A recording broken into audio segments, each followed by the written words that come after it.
شهر رمضان الذي أنزل فيه القرآن هدى للناس وبينات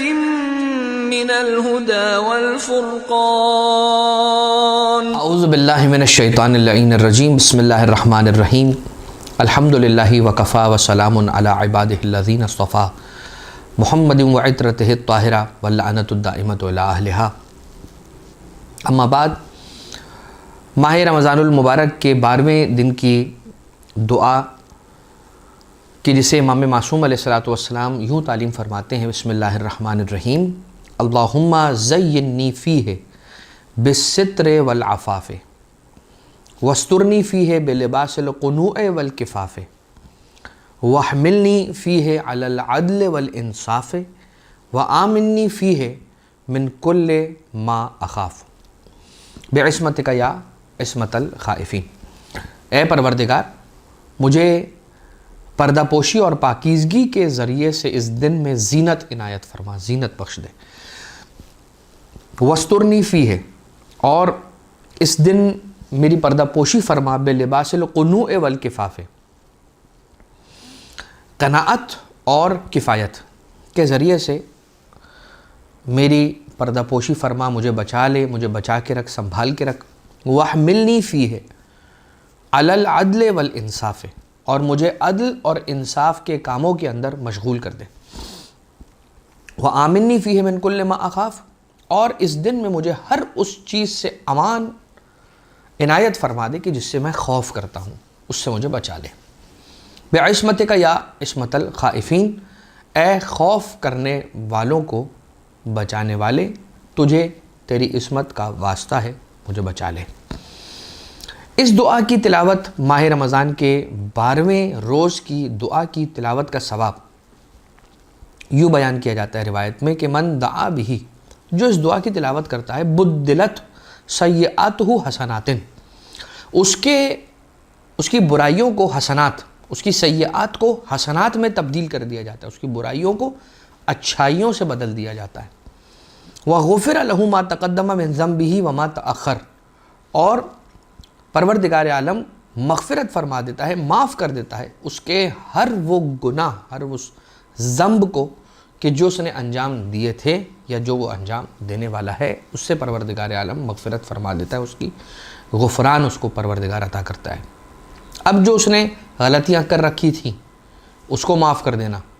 لیکن جو کرنے والا ہے اس کو بھی معاف کر دینا، اس کے معنی کیا ہے؟ اس کے معنی غالباً یہی ہوں گے کہ انسان کو پروردگار اتنا پاک و پاکیزہ کر لے گا اور بچا لے گا کہ وہ آئندہ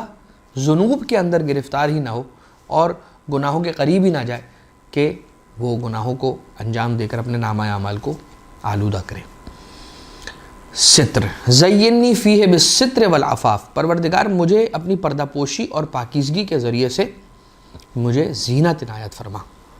ستر یعنی کسی چیز کو چھپانا، کسی چیز کی پردہ پوشی کرنا، ڈھانپ لینا، اسے ڈھانک دینا۔ بیان کیا جاتا ہے کہ وَإِذَا قَرَأْتَ الْقُرْآنَ جَعَلْنَا بَيْنَكَ وَبَيْنَ الَّذِينَ لَا يُؤْمِنُونَ بِالْآخِرَةِ حِجَابًا مَسْتُورًا، کہ جب آپ قرآن کریم کی تلاوت کرتے ہیں، جب قرآن کریم کو پڑھتے ہیں، تلاوت کرتے ہیں جب آپ قرآن کریم کی، تو ہم آپ کے اور ان لوگوں کے درمیان کہ جو لوگ آخرت پر ایمان نہیں رکھتے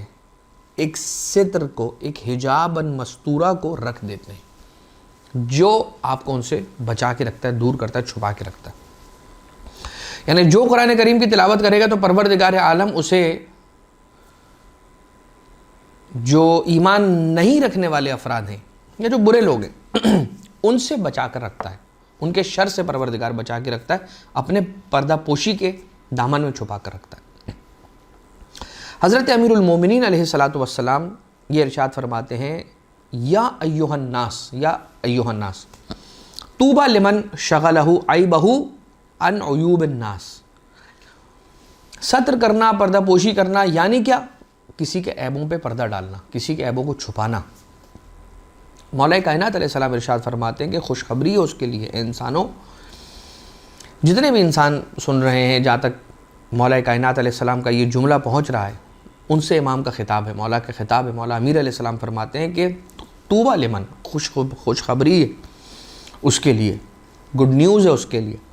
کہ لمن شغلہ عیبہ عن عیوب الناس، جس کو اس کے اپنے عیبوں نے اس بات سے روک دیا ہے کہ وہ دوسرے کے عیبوں کو دیکھے۔ یعنی میرے عیب ہی اتنے ہیں کہ میں پہلے اپنے عیب تو ٹھیک کر لوں، پھر میں دوسروں کے عیبوں پر نظر کروں گا۔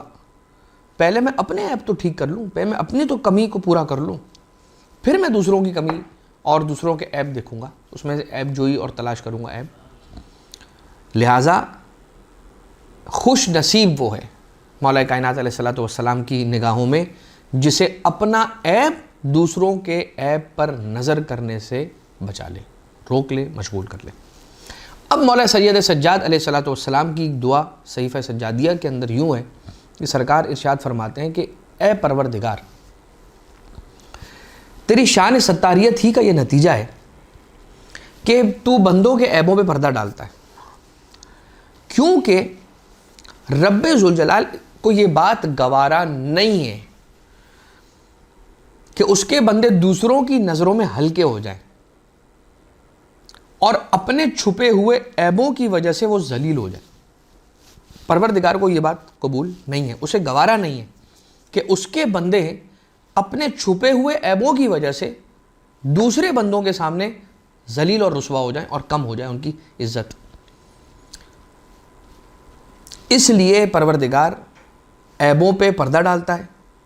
اور کسی کا عیب ظاہر نہیں کرتا، حالانکہ وہ جب چاہے لوگوں کا چھپا ہوا عیب لوگوں کے سامنے لا سکتا ہے اور ان کے رازوں سے پردہ ہٹا سکتا ہے اور انہیں ذلیل و رسوا بھی کر سکتا ہے۔ اور جو ان کی بدعمالیاں ہیں اس کا تقاضا بھی یہی ہوتا ہے کہ وہ رسوائی کا سامنا کریں اور وہ رسوائی کو اٹھائیں، لیکن پروردگار عالم کی ستاریت بیچ میں آ جاتی ہے اور اس کا ستار ہونا اپنے بندوں پہ ایسا کرم کر جاتا ہے کہ رب ذوالجلال اپنے بندوں کے عیبوں کو لوگوں سے چھپا کے رکھتا ہے۔ کیا ہی خوب ہو جائے کہ ہم پروردگار عالم کی صفت کو کچھ حد تک، جس حد تک ہم کوشش کر سکتے ہیں، ہم کر سکتے ہیں، اپنائیں کہ کسی کا عیب دیکھا خاموش ہو گئے، کسی کی برائی دیکھی پی گئے، کسی کی کوئی بدعملی دیکھی خاموش رہے، کسی کے سامنے اسے افشا نہ کیا، اسے رسوا نہ کیا، اسے ذلیل نہ کیا۔ مگر زمانہ تو الٹ ہے، چونکہ ہم سوشل میڈیا کے اس تیز ترین دور میں زندگی گزار رہے ہیں جس میں ہر بندہ یہ چاہتا ہے کہ میں کوئی نہ کوئی نیوز بریک کر دوں تاکہ مجھے زیادہ ویوز مل جائیں، میرے اچھے ریویوز ہو جائیں، میرے پیج پہ کمنٹس آ جائیں، میری پوسٹ کو سارے شیئر کریں اور سبسکرائب کریں اور نہیں معلوم کیا کیا۔ لہٰذا انسان صحیح غلط جو بات اسے مل جاتی ہے وہ فوراً اسے نشر کرنے کی کوشش کرتا ہے، چاہے وہ کسی کی عزت آبرو کی دھجیاں کیوں نہ اڑا دیں۔ لہٰذا یہ دعا، آج کی دعا ہمیں یہ تعلیم اور یہ سبق دے رہی ہے کہ کسی کے عیبوں پہ پردہ ڈالو۔ تم عیبوں سے پاک نہیں ہو، اگر تم کسی کے عیبوں پہ پردہ ڈالو گے تو رب ذوالجلال تمہارے عیبوں پہ پردہ ڈالے گا۔ عفت، جہاں ہم نے پروردگار عالم سے ستر کا سوال کیا وہیں پر عفاف کا سوال بھی کیا ہے، اور عفت اور عفاف، پاک دامنی ایک ایسی چیز ہے جو انسان کی روح کو پاکیزہ رکھتی ہے، اور اگر انسان عفت کا دامن چھوڑتا ہے تو پھر وہ پاک دامنی سے باہر نکل کر اور گناہوں کی طرف چل پڑتا ہے۔ ایک واقعہ ملتا ہے تاریخ کی کتابوں میں ایک جوان درزی کا، کہ انتہائی خوبصورت اور خوبرو جوان کہ ایک درزی تھا، اور بادشاہ کی ایک بیٹی تھی کہ جو کپڑوں کی سلائی کے لیے اس کے پاس آئی۔